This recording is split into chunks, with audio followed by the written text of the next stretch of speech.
Thank you. Poha ना मेरा favourite है और राज को तो बहुत ही पसंद है। राज? राज माय न्यू बॉयफ्रेंड, बहुत हैंडसम है। मैं मिलवाती हूँ आप सब लोगों को जल्दी। Of course. मेरे बाबा को भी बहुत पसंद है पोहा। ओहो, तो अपने बाबा के स्मरण याद रिमेम्बर करते हुए पोहे बनाए जा रहे हैं। आज उनका जन्मदिन है। माझ्याकडून त्यांना शुभेच्छा सांग। Thank you. मेरी ओर से भी। हमारी तरफ से भी। मेरी तरफ से भी happy birthday. Happy birthday. Thank you. Karishma, खाना प्लेट में डाल के पेट में डालते हैं, इंटरनेट पे नहीं। मस्त मस्त, तुम्हारे हाथों में तो जादू है पत्रलेखा। वरना ये सोनाली की बहू, इसे तो सिर्फ फोटो लेने आती है, और अश्विनी की बहू को तो शायद वो भी नहीं आता। जंगली मुल्की।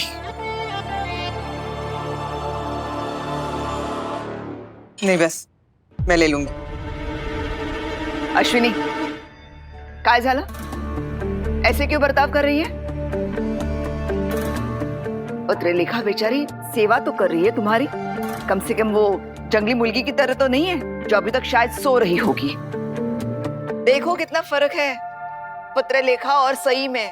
ये जो बड़ों को जवाब देना तो दूर, उनके सामने इसकी जुबान तक नहीं खुलती, वरना वो जिसे अपनी जुबान पर काबू ही नहीं है।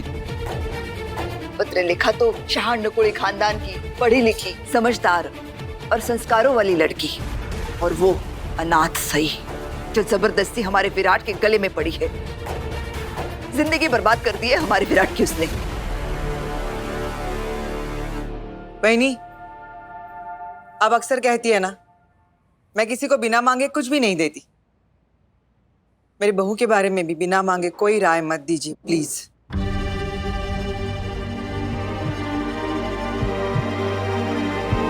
बहू? मस्त मस्त, उसे तुमने बहू माना होगा, मैंने नहीं। वैसे भी आपने मुझे कहाँ इस घर की बहू माना है।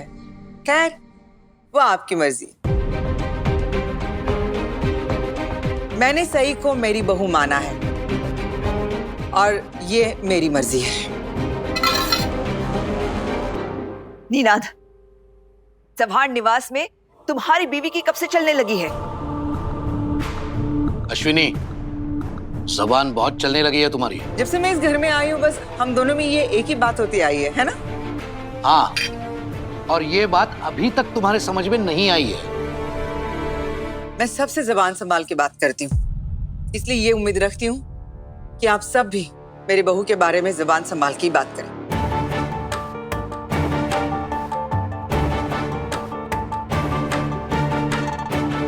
मुझे शादी की रस्मों की तैयारियां करनी है। अश्विनी, जब मैंने शादी को मंजूर ही नहीं किया है तो फिर रस्मों का सवाल ही नहीं पैदा होता। वही नहीं, अगर आप खिड़की को काले पर्दे लगाकर कमरे में अंधेरा करके बैठ जाएंगे तो इसका मतलब ये तो नहीं होता ना कि सूरज निकला ही नहीं है। सूरज तो निकल चुका है। कोई मंजूरी दे न दे, विराट और सई की शादी हो चुकी है। अश्विनी वाहिनी, मैं हूं ना, मैं करूंगी आपकी हेल्प। हम दोनों मिलकर रस्मों की तैयारियां करेंगे, ठीक है? मैंने कहा है कि रस्में नहीं होगी।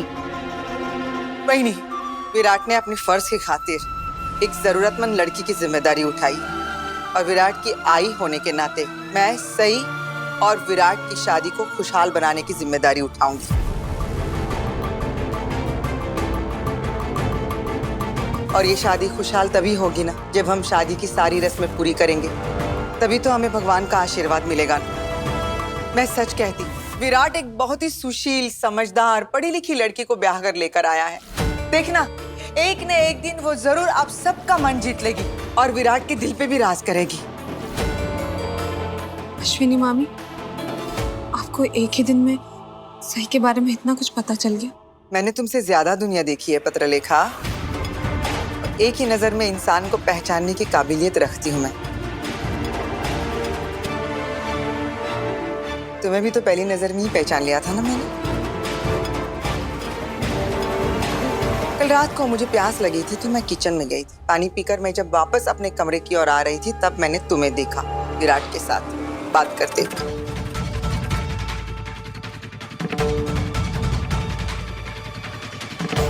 विराट की शादी हो चुकी है पत्रलेखा, इसीलिए मैं तुम्हें समझा रही हूँ। रात को 1 बजे विराट को अपने कमरे में होना चाहिए था ना, अपनी बीवी के पास, ना कि तुम्हारे साथ।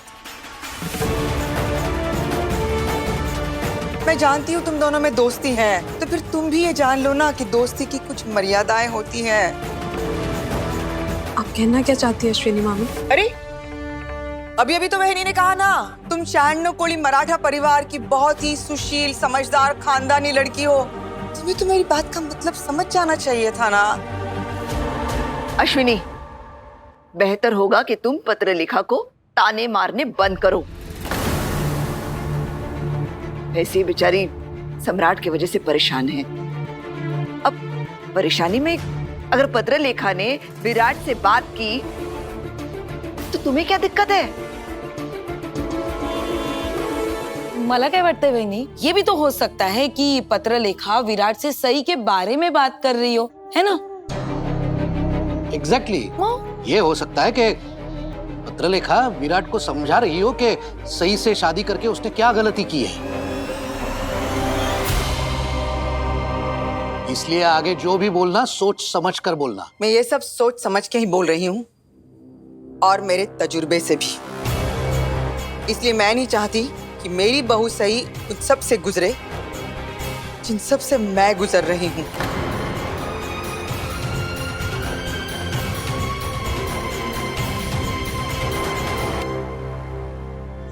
देखो पत्रलेखा, ना मैं तुम्हें कोई ताने मार रही थी और ना ही मुझे तुम्हें परेशान करने की इच्छा है। मैं तो बस सब सच कह रही थी, अगर तुम खुद समझदार हो।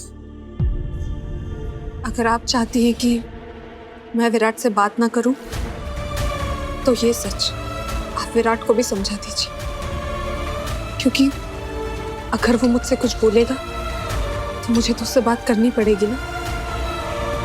पत्रलेखा, तुम अपनी मामी की इन फिजूल की बातों पर ध्यान मत दो। मैं घर में शांति बनाए रखने की कोशिश कर रही हूँ, तो क्या ये फिजूल की बात हो गई? विराट और सही की शादीशुदा जिंदगी खुशहाल बनाने की कोशिश कर रही हूँ, तो क्या वो फिजूल की बात है? नहीं, ये तो जरूरी है और इस जरूरत को पूरा करने के लिए हम लोगों को शादी की रस्म तो पूरी करनी होगी ना। मी क्या म्हणते बहिणी, पहले विराट से तो पूछ लीजिए कि उससे भी ये सारी रस्में करने में इंटरेस्ट है या नहीं। विराट मेरा बेटा है, मैं उसकी आई। मुझे पता है विराट को क्या चाहिए और क्या नहीं। करिश्मा, अगर तुम्हारा हो चुका है तो प्लीज सही को बुला के लेके आओ। जी काकू।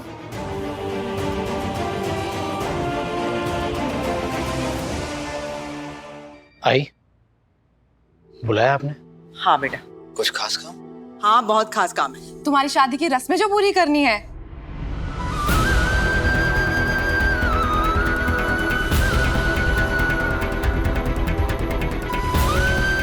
आई, मैं ये रस्में पूरी नहीं करूंगा। I am sorry. क्यों बड़ा? ये शादी करके पहले ही मैं अपने इस घर के बड़ों को बहुत दुखी कर चुका हूँ। अब ये रस्में पूरी करके मैं और दुखी नहीं करना चाहता हूँ।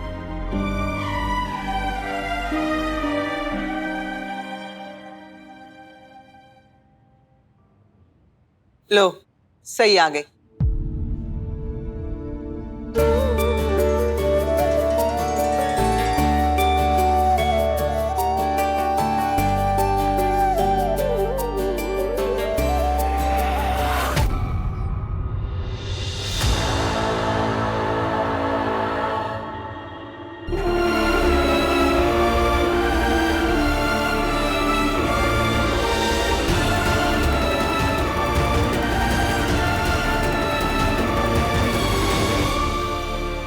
बुरे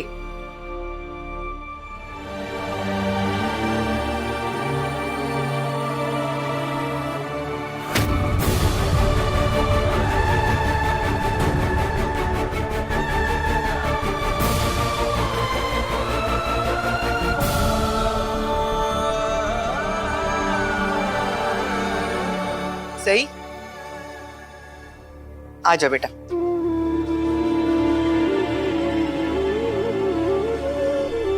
और सही सही का क्या?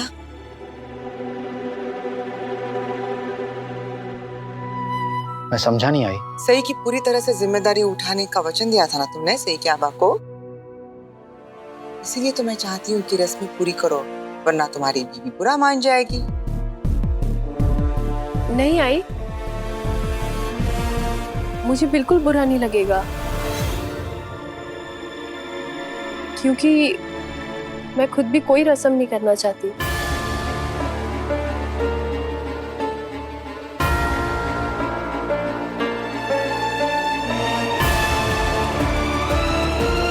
तेरा दिमाग तो ठीक है ना से? और अपने सास से ऐसी बातें करते हैं, और अश्विनी ताई जो बोल रही है चुपचाप मान ले। ए, गप्पा बस। इस घर के नौकरों को यहाँ के मामलों में बोलने की इजाजत नहीं है। मैंने नहीं, वो मैं कह रही थी कि वो रस्में पूरी होने के बाद ही भगवान अपना आशीर्वाद देते हैं, नहीं तो अपशकुन हो जाएगा। मेरा मतलब है कि पति पत्नी के लिए भी और आपके परिवार के लिए भी। वही मैं नहीं चाहती कि अपने परिवार पे कोई अपशकुन हो। लेकिन आई, जब विराट सर कोई रस्म नहीं करना चाहते तो आप उनके साथ जबरदस्ती क्यों कर रहे हैं? सही बात कर रही हूँ ना।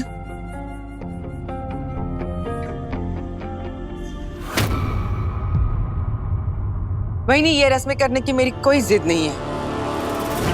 मैं तो बस तुम दोनों की भलाई के लिए करना चाहती हूँ, परिवार की भलाई के लिए करना चाहती हूँ।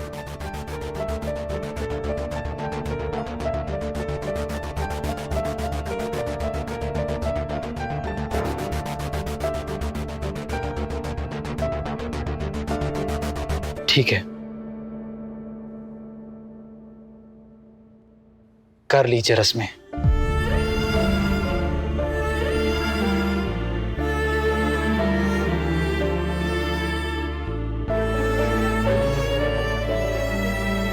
लेकिन मैं यहां इसलिए नहीं कह रहा हूं क्योंकि मुझे डर है कि मुझ पे कोई अपशकुन हो जाएगा। मैं यहां इसलिए कह रहा हूं क्योंकि मैं नहीं चाहता कि मेरे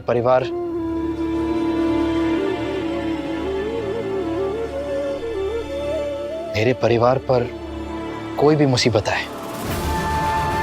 मैं जानती हूँ विराट सर, आप इस शादी की तरह ये रस्म भी अपनी मर्जी से नहीं कर रहे। शादी के लिए भी आपने मजबूरी में हाँ किया था, और अब रस्म के लिए भी मजबूरी में हाँ कह रहे हैं। क्यों विराट सर? जब किसी चीज़ के लिए आपका दिल नहीं मानता तो आप क्यों मान जाते हैं? थैंक यू बेटा।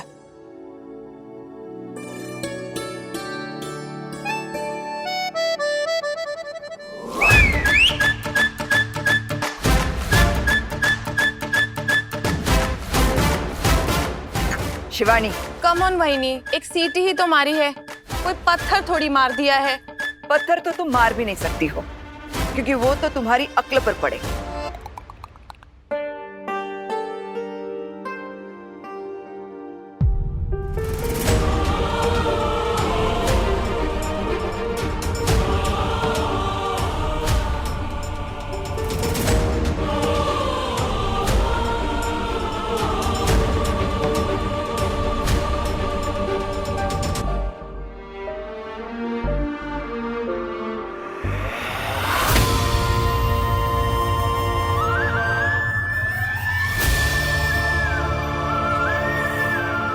एक घोड़ू।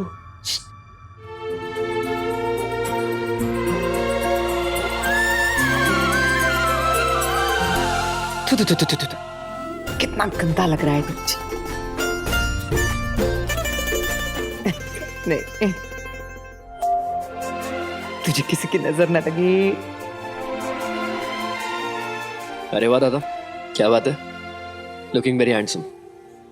डाडो सुट्टो विराट दादा, वैसे आप इतना तैयार किसके लिए हुए हैं? हमें भी बता दो जरा। अरे भाई, इसी का नाम तो जिंदगी है, यही तो लाइफ है। विराट अपनी पत्नी के लिए तैयार हुआ है और सही अपने पति के लिए तैयार हो रही है। मस्त मस्त। ना तो हमें इस सब में कोई दिलचस्पी है और ना ही उस लड़की को, वरना कब की वो तैयार होके आ भी चुकी होती। काकू, मैं देख कर आती हूँ। करिश्मा, तुम यहीं रुको।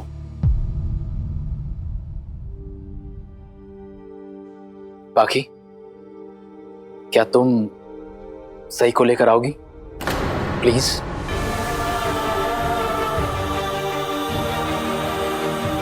हो सकता है उसे तैयार होने में तुम्हारी मदद की जरूरत हो।